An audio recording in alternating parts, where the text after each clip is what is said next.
Hello friends, welcome to my channel. দেশ এবং দেশের বাইরে থেকে যারা আজকে আমার ভিডিওটি কন্টিনিউ করেছেন প্রত্যেককে gardener tips with Kamal YouTube চ্যানেলে স্বাগতম।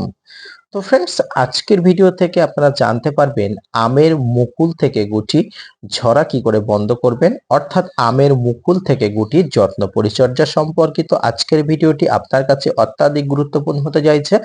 ভিডিওটি না স্কিপ করে কন্টিনিউ করবেন, তাহলে ছাদ বাগানে আমের গুটি থেকে মুকুল ঝরে পড়া এবং পরিচর্যা সংক্রান্ত সম্পূর্ণ তথ্য এক ভিডিও থেকে বুঝতে পারবেন।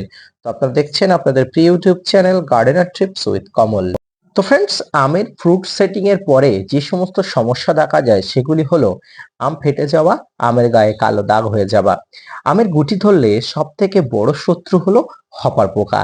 এটি গাছের মুকুলের উপরে বসে রস চুষে খায়, যার ফলে বোটা দুর্বল হয়ে পড়ে এবং ঝরে পড়ে। তাই হপার পোকার আক্রমণ যাতে না হয় সেদিকে খেয়াল রাখতে হবে। হপার পোকার উপরে ভালো কাজ করে সাইপারমেথ্রিন গ্রুপের যে কোনো ধরনের কীটনাশক। এর মধ্যে সাইপারমেথ্রিনের সঙ্গে থাকে ক্লোরিপরিপাস, যেটি মিলিবাগ ও ল্যাদা পোকার আক্রমণ নির্মূল করে দেয়। বাংলাদেশি বন্ধুরা ক্লোরোপাস এবং সাইপারমেথ্রিন গ্রুপের নাইট্রেট 505 ইসি এই ব্র্যান্ডের কীটনাশক পেয়ে যাবেন। এই কম্পোজিশনের যে কোনো কীটনাশক যেমন নাইট্রেট, ক্যানন, হামলা 2 ml 1 লিটার জলে মিশিয়ে স্প্রে করতে হবে। আপনারা এক্ষেত্রে প্রোফেক্স সুপারও নিতে পারেন বা প্রোফেক্স কিলারও নিতে পারেন। আমের গায়ে কাটা দাগ হলে প্রতি সপ্তাহে একবার করে ফাঙ্গিসাইড দিতে হবে। তাই আপনারা স্প্রিং জাতীয় ছত্রাকনাশক স্প্রে করতে পারেন। তাছাড়া সাপ, ম্যানসাপ, ব্যাবিস্টিন, রেডোমিন গোল্ড ব্যবহার করতে পারেন। কীটনাশক ও ফাঙ্গিসাইড আপনারা একসঙ্গে দিতে পারেন। প্রতি লিটার জলে 2.5 গ্রাম করে সকালে অথবা বিকালে দেবেন। ভালো করে গাছকে স্নান করিয়ে দেবেন। ফল ফেটে যাওয়া আম গাছের একটি বড় সমস্যা। এই সময় ফল ফেটে যাওয়া সাধারণত বোরনের অভাবজনিত কারণে হয়। তাই মুকুল আসার সঙ্গে সঙ্গে গাছে বোরন স্প্রে করতে হবে। পাশাপাশি মুকুল থেকে গুটি ধরে গেলে আর একবার বোরন আপনাকে স্প্রে করতে হবে। প্রতি লিটার জলে 1 থেকে 1.5 গ্রাম আপনাকে দিতে হবে। তার প্রবণতা অনেকাংশে কমে যায়।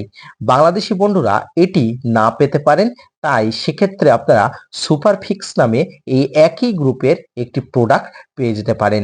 এটি আপনারা না পেলে ফ্লোরেলা ব্যবহার করতে পারেন, যেটির পরিমাণ 2 ml 1 লিটার জলে।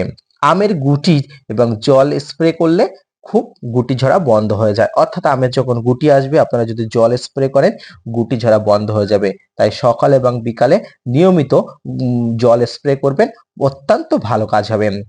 যারা গাছে কীটনাশক দিতে চান না তারা নিয়মিত ফাঙ্গিসাইড এবং জল স্প্রে করবেন।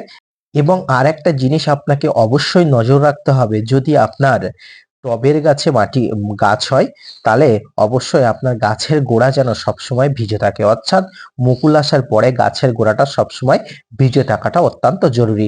মাটির গাছ হলে অবশ্যই নজর রাখবেন, 3-4 দিন বা 1 সপ্তাহ বাদে বাদে সেচ দেবেন।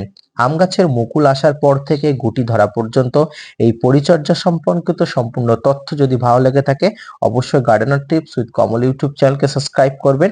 পাশাপাশি আমার চ্যানেলটাকে ভিজিট করবেন। যদি ভালো লেগে থাকে অবশ্যই আমার চ্যানেলের সঙ্গী হয়ে যাবেন। তো আজকের ভিডিওটি কেমন লাগলো অবশ্যই কমেন্টস বক্সে জানাবেন।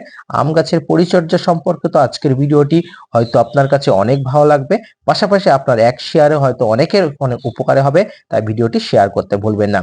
ফিরে আসছি নতুন কোনো ভিডিও নিয়ে, ততক্ষণ সঙ্গে থাকবেন। পাশাপাশি gardener tips with Kamal YouTube চ্যানেলকে সাবস্ক্রাইব করতে ভুলবেন না। ধন্যবাদ।